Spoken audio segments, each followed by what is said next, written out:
Okay, you just got the handout, the rubric for this consumerism project given to you. So let's just look at the specs of it real quick so you kind of have an idea of what you're going to be looking at come next class. Now, next class you will have a full work day to be working on this. So when you show up next class, you will have access to computers and the internet to start the process. But if you look at the very first part, okay, this CS Living link that I have attached here, this is a rubric or a research page that's going to have a lot of links and web to websites that's going to help you during this process of planning, putting together your project, floor plan, all of those things. So it's going to be a nice research page. And this research page, this link is going to be on my website as well, so you'll have access to it that way. But what you're going to be doing, the purpose of this project, is just going to give you a chance to look and see how living sustainably can be achieved, and how it can you can do this while still maintaining a good or a normal standard of living. Okay. So if you look at their criteria, there are five different parts, excuse me, that you're going to be doing for this. The big part is going to be um, these first three. Okay, you're going to design a house. So here's the big meat of the project. You're going to design a house. Um, the house can be any type of house that you want. If it's going to be a house that you would build in the future, it would be a house that you would want everything in. Do you want 2 stories to your house? Do you want 4 rooms? Do you want like a media room? Do you want a 3-car garage? So you're going to build a house that you would want to design. If it would be a house that you would want to live in one day. Your house needs to meet or qualify for LEED Platinum certification. The video we just watched, the Greensburg, Kansas video, they talked about in that video a lot of information on how you can build a house that is LEED certified, and they even went into some characteristics and qualifications for being LEED Platinum certified. There is a link on my website that takes you to LEED certification, to the LEED certification website, and all of the things that go into it. Okay, so for example, from the video, they talked about building materials, the things that they would use for building materials. Was it reclaimed wood?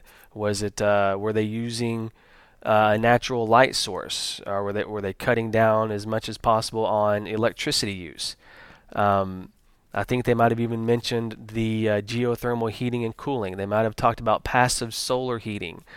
There's other things out there that you could use, windmills, for example. So they talked about a lot of neat building materials and building techniques that could be used in your to help you qualify for LEED certification. So this is what you're doing. You're going to have a floor plan, okay? You're going to have a drawing of what the house is going to look like. You're going to detail those features that make the house LEED certified. For example, what type of materials your building materials did you use? Did you use those ICF walls? Did you use reclaimed wood? If you did use reclaimed wood, where did you get it from? Did you use solar tubing for the lights? All of those things are going to be descriptions of features that are going to go into your house.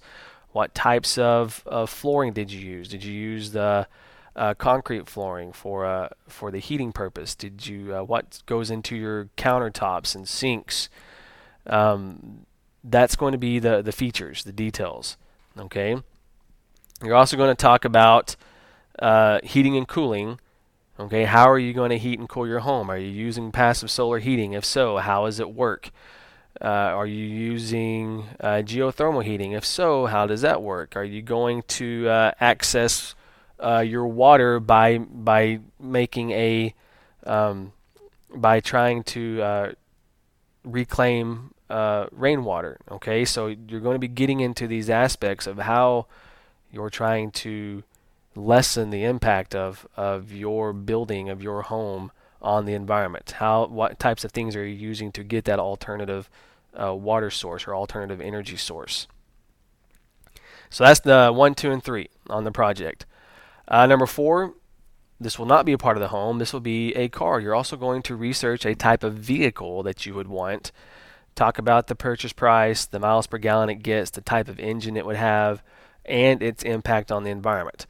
This vehicle needs to be as much as possible, a green vehicle, and there are a lot of examples out there. Now, no, you're not going to buy a Tesla, so nobody should have a Tesla because you're not going to have the money to buy a Tesla. However, there are other vehicles out there that are nice vehicles that can be considered green vehicles. So you're going to choose one that you would like and give me these specs on it. Okay? And then the fifth part, number 5 here, if you were to choose a green career, you're going to research one that you would like, that is most interesting to you, and then give me the specs on it, the salary, the type of job opportunities, where would those opportunities be located? Are there any here in Texas? Are they somewhere else? What type of education would you need? Would it be just a bachelor's degree, and then what? Would you have to have any other type of certification training? Those are the specs for the last part of the project. Okay, so the big part is the home, the floor plan, the materials you're going to use, how is it going to be LEED certified, so how are you getting lighting and the type of alternative energies you're going to try to use, cooling and heating, water source, and then the last 2 parts would be your vehicle and your career. And then you have the rubric. Okay, it breaks it down and lets you see that 50 points are coming from the house itself and all of the intricacies of that. Then your car points, 15. Your jobs, 15.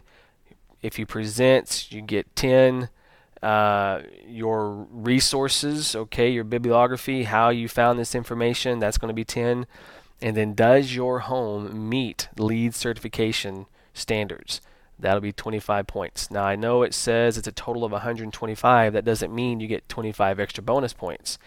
That means if, say for example, your home does not meet LEED certification, you get 100 out of 125.